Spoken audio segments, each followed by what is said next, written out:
మునేప. ఇక్కడ సచివాలయం దగ్గరికి ఎందుకు వచ్చారండి? పింఛన్కి. ఏ గ్రామం మీది? ఇదే గ్రామం, అనుమియానపల్లి గ్రామం. పింఛన్కి వచ్చారా? అవును.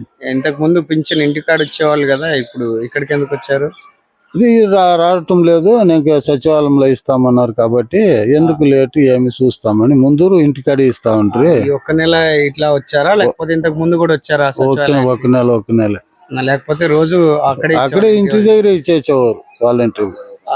ఇప్పుడు ఇట్లా ఉండడానికి కారణం ఏమై ఉంటది అంటారు? మనకేం తెలుసు, అది నాయకులకు తెలుసు.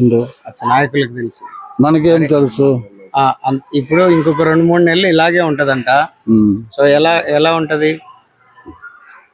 లేవు, ఇది మా ఎట్లా వాళ్ళు వస్తాం పోతాం తీసుకుంటాము. వికలాంగులు నడిచి ముసలి నడికుండా ఉండేవాళ్ళు ఉంటారు, వాళ్ళకి ఎట్లా ఇలాగే ఉంటాయంటే దాన్ని నమ్ముకొనే కదా ఉంటాము.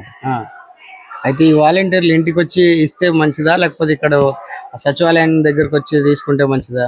ఇంటికాడ వచ్చి ఇచ్చేది మంచిది. వాళ్ళు ముసలి ముతుకోళ్ళు రాళ్ళు కదా, అందువల్ల. అంతకుముందు సరిగ్గా వాలంటీర్లు పనిచేసే వాళ్ళ కరెక్ట్ గా చేస్తున్నారు. మేలు జరిగిందా ఏమైనా?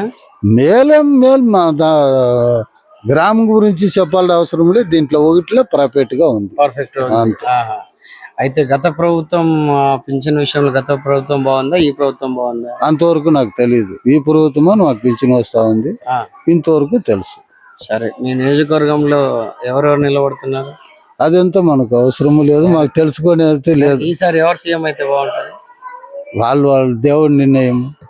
సరే, ఎవరు మంచి చేస్తారో జనాలు వాళ్ళని కోరుకుంటారు, అంతే. సరే బాబు. Please subscribe .news.